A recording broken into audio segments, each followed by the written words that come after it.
أعوذ بالله من الشيطان الرجيم.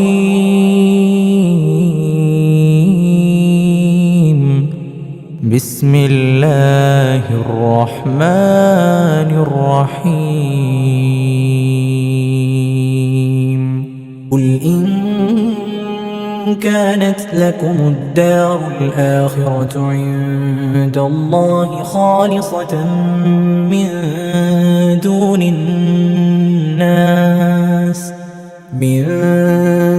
الناس فتمنوا الموت إن كنتم صادقين ولن يتمنوه أبدا بما قدمت أيديهم والله عليم بالظالمين. ولتجدنهم أحرص الناس على حياة ومن الذين أشركوا يود أحدهم لو يعمر 1000 سنة وما هو بمزحزحه من العذاب أن يعمر والله بصير بما يعملون. قل من كان عدوا لجبريل فإنه نزله على قلبك بإذن الله مصدقا لما بين يديه وهدى وبشرى للمؤمنين. من كان عدوا لله وملائكته ورسله وجبريل وميكال فإن الله عدو للكافرين. ولقد أنزلنا إليك آيات بينات وما يكفر بها إلا الفاسقون. أوكلما عاهدوا عهدا نبذه فريق منهم بل أكثرهم لا يؤمنون. ولما جاءهم رسول من عند الله مصدق لما معهم نبذ فريق من الذين أوتوا كتاب الله وراء ظهورهم كأنهم لا يعلمون. واتبعوا ما تتلو الشياطين على ملك سليمان وما كفر سليمان ولكن الشياطين كفروا يعلمون الناس السحر وما أنزل على الملكين ببابل هاروت وماروت وما يعلمان من أحد حتى يقولا إنما نحن فتنة فلا تكفر فيتعلمون منهما ما يفرقون به بين المرء وزوجه وما هم بضارين به من أحد إلا بإذن الله ويتعلمون ما يضرهم ولا ينفعهم ولقد علموا لمن اشتراه ما له في الآخرة من خلاق ولبئس ما شروا به أنفسهم لو كانوا يعلمون. ولو أن أنهم آمنوا واتقوا لمثوبة من عند الله خير لو كانوا يعلمون. يا أيها الذين آمنوا لا تقولوا راعنا وقولوا انظرنا واسمعوا وللكافرين عذاب أليم. ما يود الذين كفروا من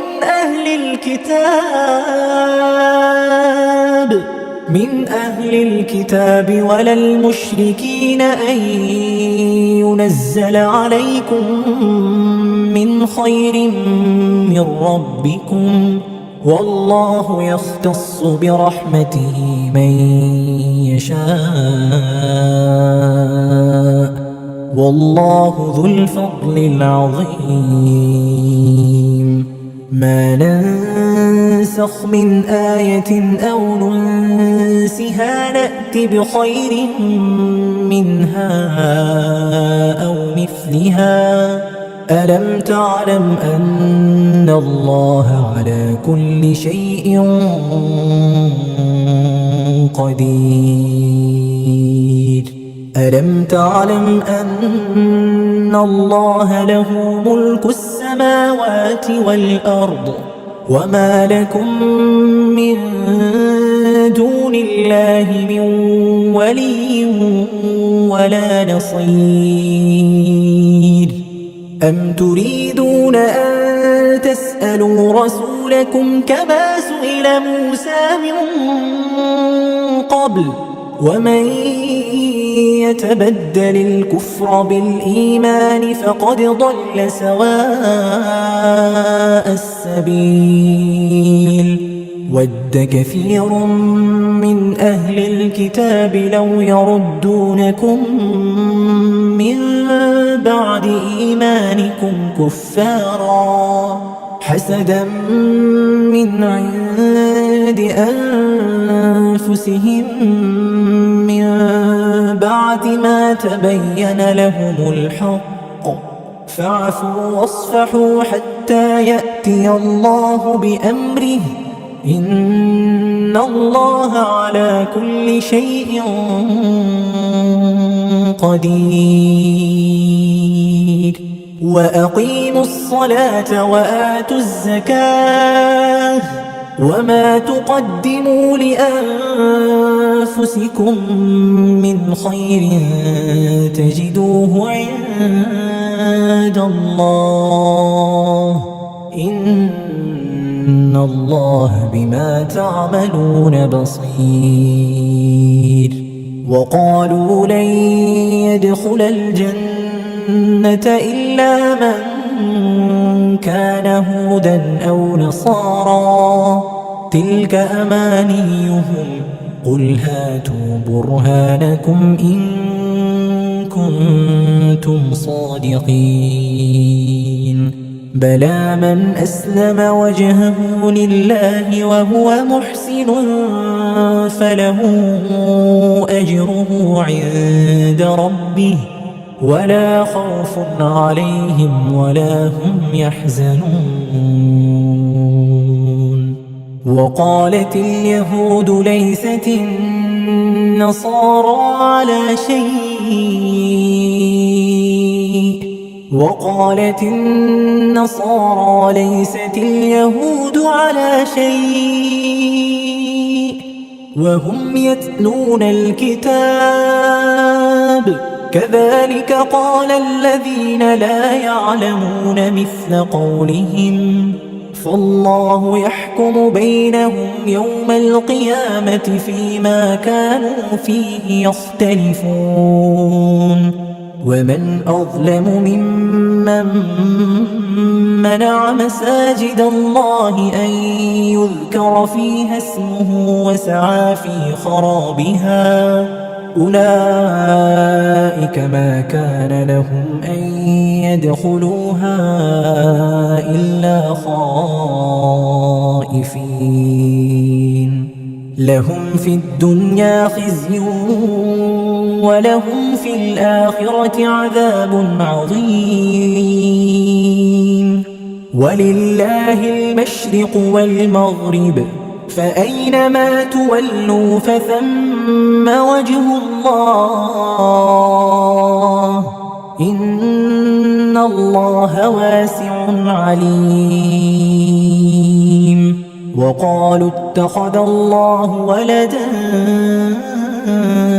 سبحانه بل له ما في السماوات والأرض كل له قانتون بديع السماوات والأرض وإذا قضى أمرا فإنما يقول له كن فيكون وقال الذين لا يعلمون لولا يكلمنا الله أو تأتينا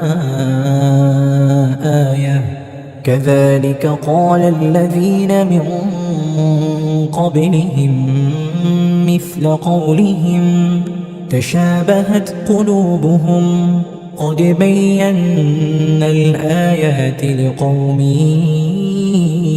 يوقنون إنا أرسلناك بالحق بشيرا ونذيرا ولا تسأل عن أصحاب الجحيم ولن ترضى عنك اليهود ولا النصارى حتى تتبع ملتهم قل إن هدى الله هو الهدى ولئن اتبعت أهواءهم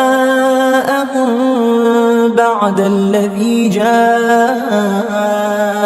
من العلم ما لك من الله من ولي ولا نصير الذين آتيناهم الكتاب يتلونه حق تلاوته أولئك يؤمنون به ومن يكفر به فأولئك هم الخاسرون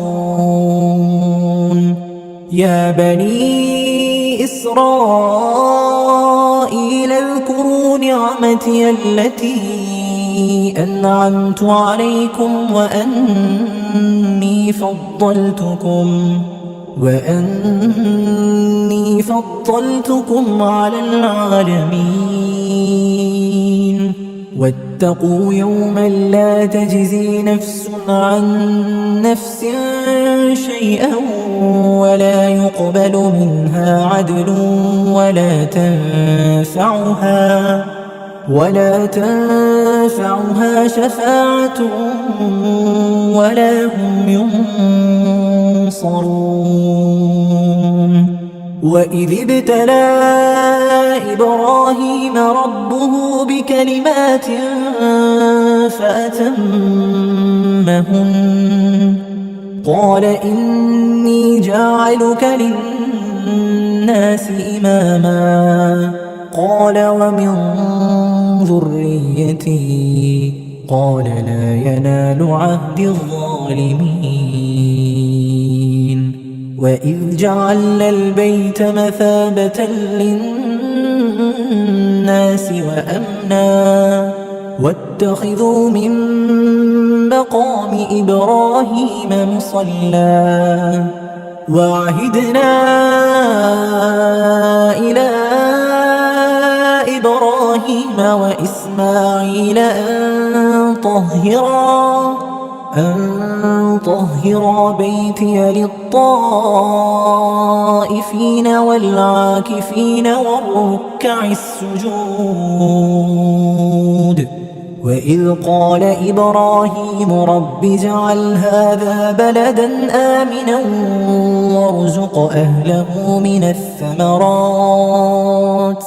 وارزق أهله من الثمرات من آمن منهم بالله واليوم الآخر. قال ومن كفر فأمتعه قليلا ثم أضطره إلى عذاب النار وبئس المصير. وإذ يرفع إبراهيم القواعد من البيت وإسماعيل ربنا تقبل منا إنك أنت السميع العليم ربنا واجعلنا مسلمين لك ومن ذريتنا أمة مسلمة لك وأرنا مناسكنا وتب علينا إنك أنت التواب الرحيم ربنا وابعث فيهم رسولا منهم يتلو عليهم آياتك ويعلمهم الكتاب والحكمة ويزكيهم إنك أنت العزيز الحكيم. ومن يرغب عن ملة إبراهيم إلا من سفه نفسه ولقد اصطفيناه في الدنيا وإنه في الآخرة لمن الصالحين.